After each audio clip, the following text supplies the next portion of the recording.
If raiding merchant ships and plundering outposts is your cup of tea, then listen up because we've got a lot to talk about. Hey there friends, it's Codiak here, welcome back to Legacy Gaming. Today, we're diving back into Skull and Bones and breaking down everything we know about combat on the high seas.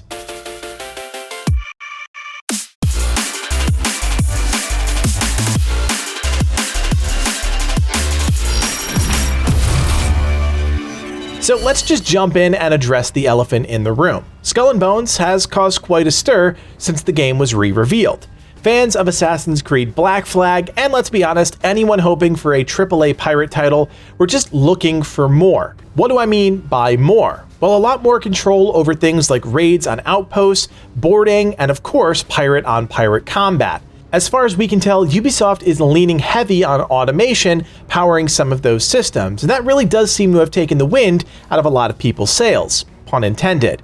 With that out of the way though, I don't want to dwell too much on the past and the negative, because there are people out there, a good many I'd wager, that are excited about sailing the seas and blowing up ships, and that's really what I wanted to focus on, what we learned about the combat from the Ubisoft Forward event.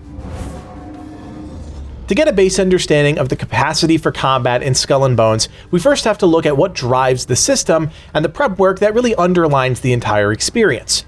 First, let's talk ships. There are multiple options in the game, each classified by size and type.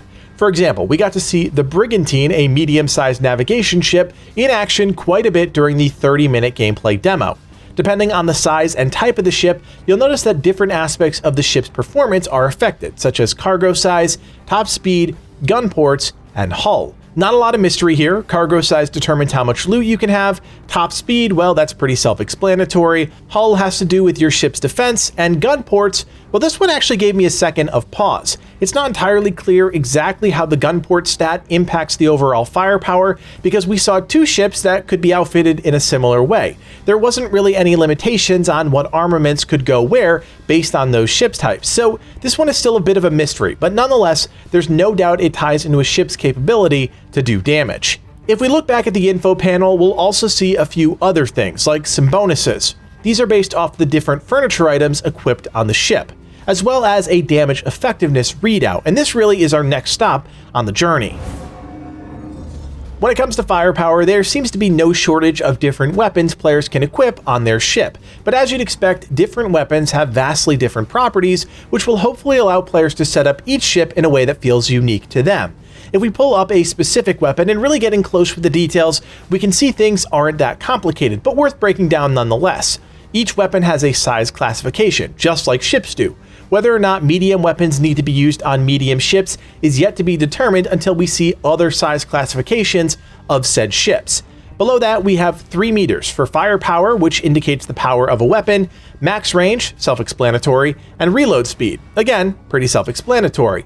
Directly below that, we can see the ammunition type required to fire said weapon. In the case of the Greek fire gun, it's oil canisters, but for other weapons such as mortars, you can see you'll need mortar bombs. Even still, weapons like rockets require, you guessed it, rockets. You'll have to take into consideration what weapons you have on your ship before setting sail and include all of that ammunition in your cargo before you ever leave a port. Beyond that, there's one more aspect of the weapons themselves we really need to talk about, the fire type and damage type. Both, as far as we can tell, are critical to understanding how to take down an enemy. First, fire type informs the player how a weapon handles in combat. A sustain type weapon can be used continuously, such as the Greek fire, but a burst weapon, such as explosive mortars, trades that constant fire rate for more impact and range. It's a trade-off, as you'd expect, and allows players to position weapons that can deal with any type of situation. This goes hand in hand with the final aspect of choosing a weapon, the damage type. I mentioned that damage effectiveness chart before, and that's all populated based on the weapons a player has equipped on their ship at the current time. Something like the piercing revolver rockets has piercing damage, whereas something like the fire bombards have fire damage. Based on the weapon on the deck, you'll notice that you get a clear readout of what types of enemy ships you're effective against, and this is noted in the top row. With that in mind, you might be wondering, what's the bottom row indicating? Well, this plays directly into Skull and Bones' rock, paper, scissors style of combat. For every weapon, there's an armor type effective at blocking that weapon, but there's also an armor type that's weak to that certain weapon, and that's what the bottom row is conveying, your weakness as a ship. If we pivot over to the armor types that we saw during the demo, we can see clearly that most are strong against 2 types of attacks and weak against 2 types of attacks. If we think through this, it's pretty clear that players interested in PvP will use different armor types on different sides of their ship so that they can deal with attacks of more varieties.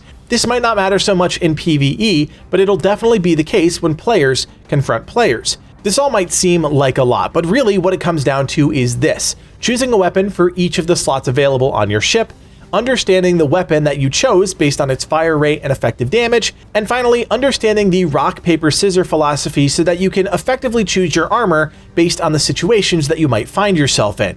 That being said, all the preparation in the world can only get you so far. To truly rule the seas, you need to master the art of pirate combat.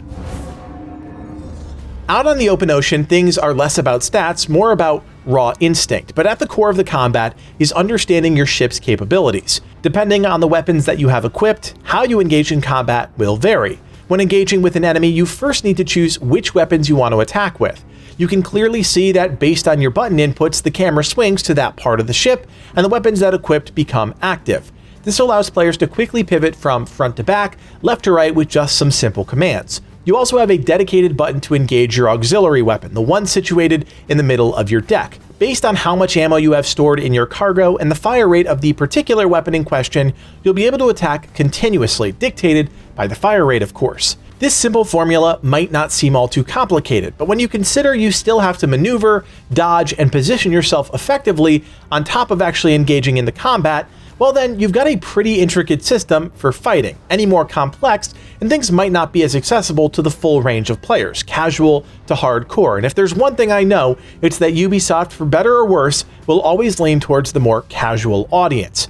In this case, that's not a bad thing, as there aren't a whole lot of naval combat games out there, so that muscle memory, the ones we've developed playing other genres like first-person shooters and traditional RPGs, isn't as established, which should help the experience feel fresh, at least to start. Combat gets a little more layered at this point, and I'll be honest, if you're not a fan of the automated combat portions revealed during the showcase, prepare yourself because that's where we're going. From what I can tell, there are 2 actions players can engage in with an enemy ship when they're around 10% hull integrity. If your ship is within close proximity to an enemy ship, you can activate a boarding maneuver. Your pirates will use claw hooks to bring the 2 ships together and then automatically clear out any remaining crew before coming back aboard your ship. The second option happens when the enemy ship isn't quite within boarding range. You can activate a crew attack, at which point your pirates will pull out pistols and rifles and quickly dispatch any remaining crew on the opposing ship. There's another thing to consider. Clearing out an enemy ship cleanly and not blowing it to smithereens will yield you more loot, so there is a reason to do that, at least on paper. Turning the tables, let's talk about defense. One of the unique mechanics within Skull and Bones is the ability to brace your ship. Now, this can only happen when players are caught in the direct line of mortar fire. We saw multiple examples of this during the demo, and it's clear that bracing reduces damage from those incoming long-range attacks.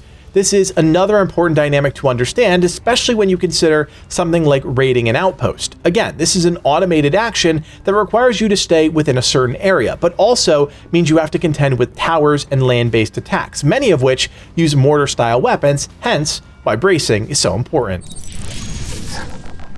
As far as the moment-to-moment naval combat goes, I can see the chaos being pretty enjoyable. We've played our fair share of naval combat games here on the channel, and while this might not be everyone's cup of tea, there's definitely some elements that really look enjoyable. Obviously, the lack of hand-to-hand combat and introduction of multiple automated systems is a huge bummer. It's not the true pirate experience everyone was hoping for, and I get that, but it's better than not getting the game at all, which was a real possibility for quite a while.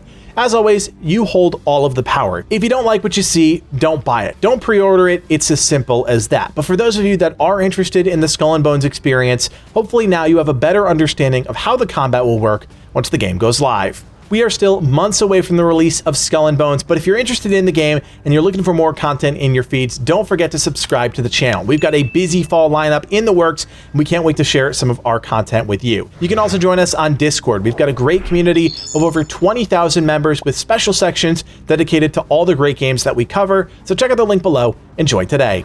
Finally, if you like everything we're doing here on the channel and you want to support us even more, you can do so by becoming a member. For just a few bucks, you're helping Livid and I achieve our dreams of becoming full-time content creators. Check out the join button below to learn more. My name is Codiak, and from everyone here at Legacy Gaming, thanks for watching, and play on.